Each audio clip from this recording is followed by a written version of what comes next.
மோடி அரசு ஆட்சிக்கு வரும்போது என்ன சொல்லுச்சுன்னா வருஷத்துக்கு 2 கோடி பேருக்கு வேலை கொடுப்பேன்னு சொல்லுச்சு. ஆனா நடந்தது என்னன்னு கேட்டா இன்னைக்கு வேலை வாய்ப்பு குறைந்து கொண்டிருக்கிறது, வேலையில்லா திண்டாட்டம் அதிகமாகி கொண்டிருக்கிறது. உலகத்தில் இருக்கிற பரம ஏழைகள்ல அதிகமான யாரா இருக்கிறாங்க இந்தியாவில தான் இருக்கிறாங்க. ஆனா இந்த அம்மா சொல்லுது நாங்க வறுமையிலிருந்து மீட்டுட்டோம்னு சொல்லுது. இப்படி பொய்யை புழுகி திரியும் இந்த மோடி அரசு மக்கள் விரோத அரசாக மேலும் மேலும் தன்னை அம்பலப்படுத்திக் கொள்கிறது. விலைவாசி எல்லா மட்டத்திலும் உயர்ந்து போயிருக்குது. ஆனா இந்த அம்மா என்ன சொல்றாங்க, விலைவாசி கட்டுப்பாட்டில் இருக்குதான். இப்படி ஒரு பொய்யை பேசினுக்கிறாங்க. இந்த மாதிரி பணவீக்கம் அதிகமா இருக்கும் பொழுது யாருக்கு பாதிப்பு அதிகம்னு சொன்னா சாதாரண மக்களுக்கு அந்த பொருள்களை வாங்கக்கூடிய சக்தியை இழந்துடுறாங்க. ஏன்னா அவங்களுடைய வாங்குற கூலி இருக்குதுல்ல, அந்த கூலிக்கான உண்மையான மதிப்பு சந்தையில் இருக்கிறது இல்லை. பொருள் அதிகமா இருக்கும், இவங்க வாங்குற பணத்தினுடைய மதிப்பு கம்மியா இருக்கும். அதனால அந்த பொருளை வாங்க முடியறது இல்ல. இப்படிப்பட்ட நிலைமையில அந்த மக்களுக்கு நேரடியாக உதவக்கூடிய திட்டங்களுக்கு செலவு பண்ணணும். புலரி நேயர்களுக்கு வணக்கம். இன்னைக்கு நாம எதை பத்தி பார்க்க போறோம்னா, இந்த பிப்ரவரி மாதம் 1ஆம் தேதி நிர்மலா சீதாராமன் நம்ம நிதியமைச்சர் ஒரு பட்ஜெட் தாக்கல் பண்ணாங்க.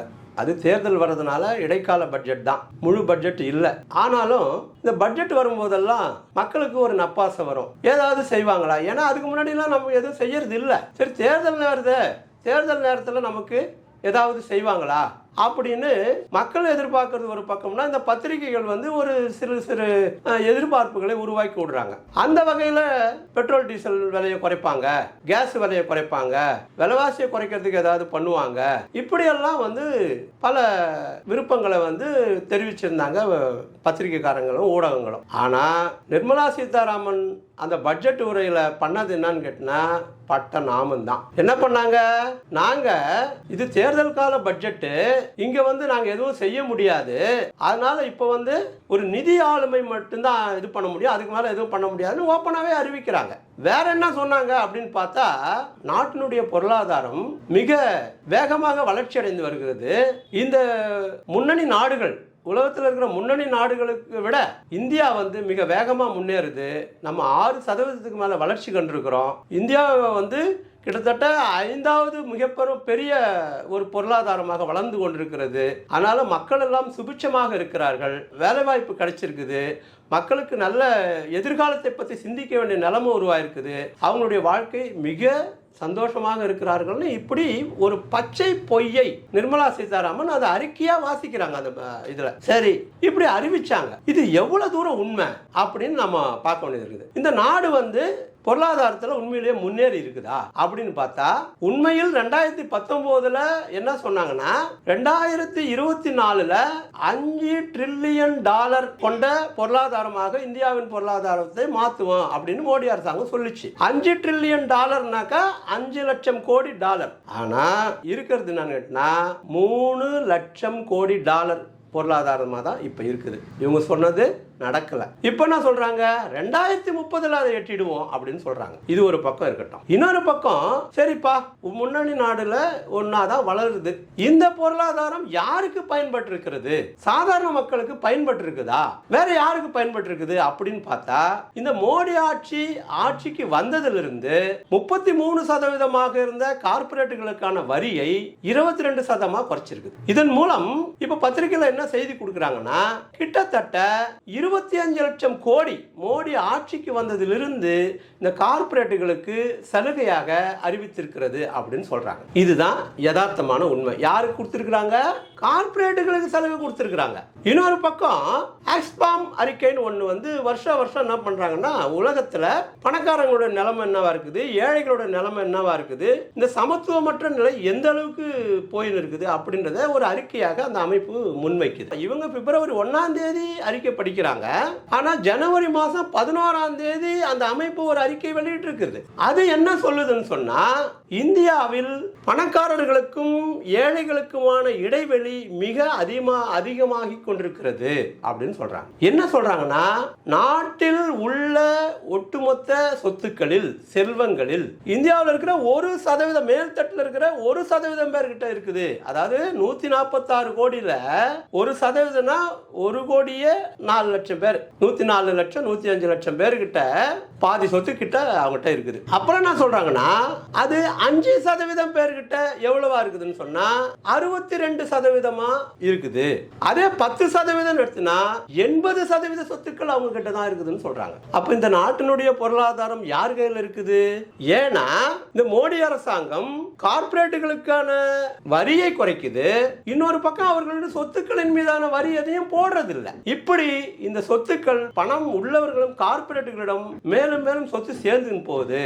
அதே நேரத்தில் அந்த அறிக்கை இன்னொன்னு என்ன சொல்லுதுன்னா, ஏழைகள் இந்தியாவில் அடித்தட்டில் இருக்கிற 50% மக்கள் கிட்ட வெறும் 3% சொத்துக்கள் தான் இருக்குது அப்படின்னு சொல்லுது. இதுதாங்க உண்மையில யதார்த்தமான நிலைமை. ஆனா இந்த அம்மா சொல்லுது மக்கள்லாம் சுபிட்சமா இருக்கிறாங்க அப்படின்னு சொல்லுது. இது ஒரு பக்கம். இன்னொரு பக்கம் கார்ப்பரேட்டுக்கு சலுகை கொடுத்துட்டா அவனுக்கு சொத்து மேல வரி போடுறது இல்ல. அப்ப இந்த அரசாங்கத்துக்கு வருமானம் எங்க இருந்து வருது அப்படின்னு பார்த்தா ஜிஎஸ்டின்னு ஒரு வரியை போட்டிருக்கிறா மோடி அரசு வந்த பின்னாடி 2017 கொண்டு வந்தாங்க. இந்த ஜிஎஸ்டி வரி ஒரு மாசத்துக்கு 1,75,000 கோடி 1,80,000 கோடி அப்படின்னு வசூல் பண்றாங்க. இது யார்கிட்ட வசூலிக்கப்படுது அப்படின்னு நம்ம எல்லாம் என்ன நினைப்போம்? யார்கிட்ட வசூல் பண்ணாங்க? அதிகமா எவன் சொத்து சேர்த்து வச்சிருக்கிறானோ, அதிகமா எவனுக்கு வருமானம் வருதோ அவங்ககிட்ட இருந்து தான் சேர்த்திருப்பாங்க, வசூலிச்சிருப்பாங்க அப்படின்னு. ஆனா எக்ஸ்பாம் அறிக்கை என்ன சொல்லுதுன்னா, ஜிஎஸ்டி வரியில 64.4% அடித்தட்டு மக்களாக இருக்கிற 50% மக்கள் கிட்ட தான் வசூலிக்கப்பட்டிருக்குது. அதுக்கப்புறம் 33% யாருக்கிட்டன்னு சொன்னா நடுத்தர மக்களா இருக்கிற 40% மக்கள் கிட்ட 33% வரி வசூலிக்கப்பட்டிருக்குது. சரி, இந்த 10% உயர் வருமானம் நாட்டில் இருக்கிற 80% சொத்துக்கெல்லாம் இருக்கிறவங்க கிட்ட எவ்வளவு வரி வசூலிக்கப்பட்டிருக்குதுன்னு சொன்னா ஜிஎஸ்டி வெறும் 3-4% தான் வசூலிக்கப்பட்டிருக்கு. இதுதாங்க இந்தியாவில் இருக்கிற மக்களுடைய நிலைமை. இந்த ஆட்சி மக்களை என்னவா பாக்குது, கார்பரேட் என்னவா பாக்குதுன்றது வந்து யதார்த்தமான உண்மை. ஆனா இந்த அம்மா வந்து பட்ஜெட் வாசிக்கிறன்ற பேர்ல ஒரு பொய்யான தகவல்களை கொடுத்து கொண்டிருக்கு. இன்னொன்னு என்ன சொல்றாங்கன்னா, நாட்டில் நாங்க வந்த பின்னாடி வேலை வாய்ப்பு பெருகிடுச்சு அப்படின்னு சொல்றாங்க. ஆனா மோடி அரசு ஆட்சிக்கு வரும்போது என்ன சொல்லுச்சுன்னா, வருஷத்துக்கு 2 கோடி பேருக்கு வேலை கொடுப்பேன்னு சொல்லுச்சு. ஆனா நடந்தது என்னன்னு கேட்டா, வேலை வாய்ப்பு குறைந்து கொண்டிருக்கிறது, வேலை இல்லா திண்டாட்டம் அதிகமாகி கொண்டிருக்கிறது. ஒரு எக்கனாமிக் டைம்ஸ் என்ற பத்திரிகை வந்து ஒரு ஆய்வை வெளிப்படுத்து. அது என்ன சொல்லுதுன்னு சொன்னா, கடந்த 2022 ஜூலையில இருந்து 2023 ஜூன் வரைக்குமான காலகட்டத்தில் முறைப்படியான ஊதியம் பெறும் வேலைகள் குறைந்து போயிருக்குது கணிசமா அப்படின்னு சொல்றாங்க. ஒரு கம்பெனியில வேலை செய்யறது அவனுக்கு வந்து ஒரு மாசமான சம்பளம், ஒரு குறிப்பிட்ட கால இடைவெளியில வந்து பல்வேறு சலுகைகள் கொடுக்கிறது, அடிப்படையான வேலை பாதுகாப்பு, இதெல்லாம் தான் முறைப்படியான வேலை.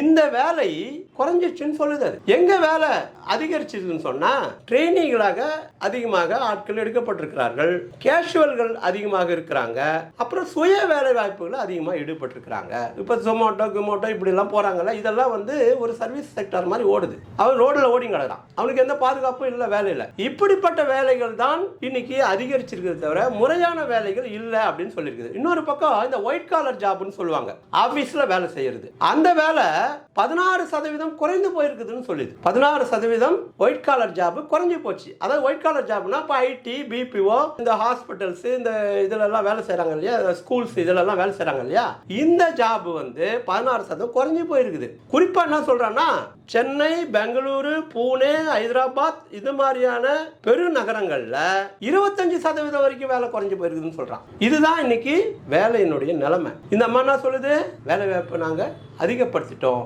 அப்படின்னு சொல்லுது. உண்மை நிலைமை அது இல்லை. இன்னொரு பக்கம் இன்னொரு அறிக்கை என்ன சொல்லுதுன்னா, இபிஎஃப்ஓ அதாவது எம்ப்ளாயிஸ் ப்ராவிடன்ட் ஃபண்ட், அதாவது ஒரு வேலையில ஒரு முறையான வேலையில சேர்ந்தா, இப்போ கான்ட்ராக்ட் வேலைக்கு கூட வந்து பிஎஃப் பிடிக்கிறாங்க, அதையும் இப்போ கணக்கில் சேர்த்துக்கிறாங்க, பர்மனெண்ட் வேலைன்னு கிடையாது. அந்த கணக்கில் கூட பார்த்தீங்கன்னா இந்த வருஷம் டிசம்பர் மாதம் 7,36,000 பேர் சந்தாதாரராக இருக்கிறாங்க. இது இந்த வருஷம் இல்லை, 2 வருஷத்துக்கு முந்தைய அளவை விட மிக குறைவானது அப்படின்னு சொல்லிடுறாங்க. இதுதாங்க இவங்க வேலை வாய்ப்புல வச்சிருக்கிற நிலைமை. ஆனா இந்த அம்மா வந்து பொய்ய பேசி தெரியுது. இன்னொரு பக்கம் விலைவாசி பணவீக்கத்தை பொறுத்தளவுக்கு பாத்தீங்கன்னா எல்லா பக்கமும் விலை ஏறி போச்சு. அதாவது நார்மல்னு சொன்னா 2% தான் பணவீக்கம், அதுக்கு மேல போறதெல்லாம் அதிகப்படியானது தான். ஆனா ரிசர்வ் பேங்க் என்ன சொல்லுது, 2-4க்குள்ள பராமரிச்சாலே பெரிய விஷயம் அப்படின்னு சொல்லுது. ஆனா இங்க இந்தியாவில் 4க்கு குறைஞ்சி 50 மாசமா இல்லைன்றான். கிட்டத்தட்ட இந்த டிசம்பர் மாசம் 5.39% சொல்றாங்க. பணவீக்கத்தினுடைய விகிதம். இது இந்த 50 மாசமா 4% கீழே வரவே இல்லைன்னு சொல்றாங்க. ரிசர்வ் பேங்க் என்ன சொல்றாங்க, எங்களால் ஒன்றும் பண்ண முடியல, டாலர் விலை ஏறிக்கினே இருக்குது, இறக்குமதிக்கான செலவு அதிகமாக இருக்குது, அதனால பணவீக்கத்தை கட்டுப்படுத்த முடியலன்னு சொல்றான். கிரிசில் அமைப்பு என்ன சொல்லுதுன்னா, வெங்காயம், தக்காளி, பருப்பு வகைகள், எண்ணெய் இதெல்லாம் விலை ஏறினதன் காரணமாக ஒரு வீட்டில் சைவ சாப்பாடு செய்யறதுக்கு ஆகக்கூடிய செலவு, ஒரு நபருக்கு ஒரு சாப்பாடு செய்யணும்னா அதுல 12% ஏறி போச்சு விலை, அந்த அளவுக்கு ஏறி போயிருக்குன்னு சொன்னா. இது சைவம் மட்டும்தான், அசைவத்தை பத்தி சொல்லல. இப்படி விலைவாசி எல்லா மட்டத்திலும் உயர்ந்து போயிருக்குது. ஆனா இந்த அம்மா என்ன சொல்றாங்க, விலைவாசி கட்டுப்பாட்டில் இருக்குதான். இப்படி ஒரு பொய்யை பேசினுக்கிறாங்க. இந்த மாதிரி பணவீக்கம் அதிகமா இருக்கும் பொழுது யாருக்கு பாதிப்பு அதிகம்னு சொன்னா, சாதாரண மக்களுக்கு அந்த பொருள்களை வாங்கக்கூடிய சக்தியை இழந்துடுறாங்க. ஏன்னா அவங்களுடைய வாங்குற கூலி இருக்குது இல்ல, அந்த கூலிக்கான உண்மையான மதிப்பு சந்தையில் இருக்கிறது இல்லை. பொருள் விலை அதிகமா இருக்கும், இவங்க வாங்குற பணத்தினுடைய மதிப்பு கம்மியா இருக்கும், அதனால அது பொருளை வாங்க முடியறது இல்லை. இப்படிப்பட்ட நிலைமையில அந்த மக்களுக்கு நேரடியாக உதவக்கூடிய திட்டங்களுக்கு செலவு பண்ணணும். எதுக்கு செலவு பண்ணணும்? இந்த 100 நாள் வேலை திட்டம், அப்புறம் ரேஷன்ல அவங்களுக்கு இலவசமாக தானியங்கள் கொடுக்கிறது, அப்புறம் நேரடியாக இளைஞர்கள் இவங்களுக்கெல்லாம் வேலை வாய்ப்புக்கான அடிப்படைகளை உருவாக்குற இதை கொடுக்கிறது. இது எதுவுமே அதுக்கான நிதி செலவு பண்ணணும், கல்வி மருத்துவத்துக்கெல்லாம் செலவு பண்ணணும். ஆனா இது எதையுமே செய்யாம வெறும் வாய்ப்பந்தல் போட்டுட்டு போன வருஷம் ஒதுக்குனாங்கல்ல, அதை கூட செலவு பண்ணலன்றது தான் அறிக்கை காட்டுது. கல்விக்கு ஒதுக்குறதே மிக குறைவு, அதையும் ஒதுக்குனதை விட கம்மியா தான் செலவு பண்ணிருக்காங்க. மருத்துவத்துக்கு ஒதுக்குறதை விட கம்மியா தான் செலவு பண்ணிருக்காங்க. இப்படிதான் இந்த மோடி அரசு இந்த பொருளாதாரத்தை முழுக்க கார்ப்பரேட்டுகளுக்கான பொருளாதாரம் மாற்றிக் கொண்டிருக்கிறது.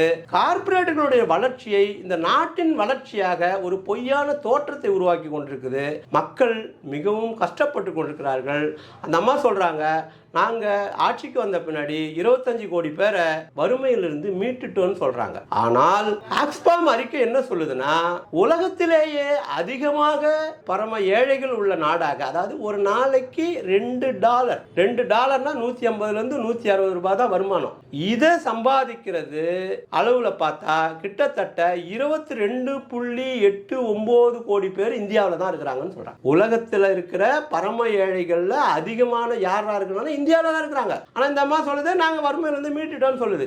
இப்படி பொய்யை புழுகி திரியும் இந்த மோடி அரசு மக்கள் விரோத அரசாக மேலும் மேலும் தன்னை அம்பலப்படுத்திக் கொள்கிறது. இதை வீழ்த்த வேண்டும், இந்த ஆட்சி வீட்டுக்கு அனுப்ப வேண்டும். இதற்கு மக்கள் தயாராக வேண்டும். இது தயாராகுதுன்னு சொன்னா எல்லாரும் சொன்னாங்கன்னா தேர்தலில் தோற்கடிக்கிறது இல்லை. இந்த தேர்தல் தோற்கடிக்கிறது உடனடி தேவையாக இருக்கலாம். ஆனால் இந்த கொள்கைகள், அது காங்கிரஸ் ஆட்சியாக இருந்தாலும் அந்த பாஜகவா இருந்தாலும், அவர்கள் கடைபிடிக்கின்ற கார்ப்பரேட் ஆதரவு, இந்த உலகமய தாராளமய கொள்கைகள் தான் இந்த நிலைமைக்கெல்லாம் காரணம். அவன் என்ன நினைக்கிறான், ராமர் கோயில் கட்டுறதுனால 80% பேரு இந்து நம்ம தான் பெரும்பான்மை அப்படின்னு சொல்றான். ஆனா உண்மையில ஒரு நாட்டில் அது இந்துவா இருக்கலாம், முஸ்லிமா இருக்கலாம், கிறிஸ்டியனா இருக்கலாம், பெரும்பான்மை யாருன்னு சொன்னா உழைக்கும் மக்கள் தான். இந்த கார்ப்பரேட்டுகள் சில சதவீதம் சொன்னவங்கள 1% 10% அதிகம் போனா மீதி 90% பேரு நாம் உழைக்கும் மக்கள் தான். அவர்கள் எந்த மதமும் இல்லை, எந்த சாதியும் இல்லை. இந்த உழைக்கும் மக்களாக நாம் ஒன்று சேர்ந்தோமானால் இந்த மோடி ஆட்சி அல்ல, இந்த மக்கள் விரோத கொள்கைகளை விரட்டி அடித்துவிட்டு ஒரு மக்களுக்கான ஆட்சி முறையை உருவாக்க நாம் பாடுபடுவோம். அதற்காக ஒன்று சேர்வோம், போராடுவோம், வெற்றி பெறுவோம்.